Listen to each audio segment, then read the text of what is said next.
مچھلی کا شکار کرنے جاتے ہیں۔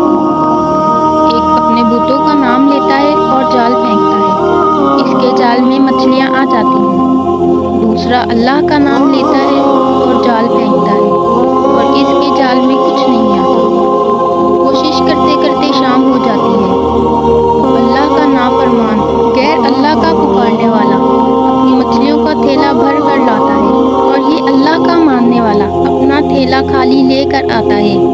اللہ کا فرشتہ کرامن کاتبین، حساب کتاب لکھنے والا فرشتہ، غمگین ہوتا ہے اور اللہ سے عرض کرتا ہے کہ اے اللہ، وہ تیرا نام لینے والا خالی ہاتھ آ رہا ہے اور تیرے دشمنوں کا نام لینے والا مچھلیوں سے بھرا ہوا تھیلا لا رہا ہے۔ اللہ رب العزت فرشتے کو ان دونوں کے آخرت میں ٹھکانہ دکھاتے ہوئے کہتے ہیں کہ دیکھ، جو مچھلیاں بھر کے لا رہا ہے اس کا ٹھکانہ جہنم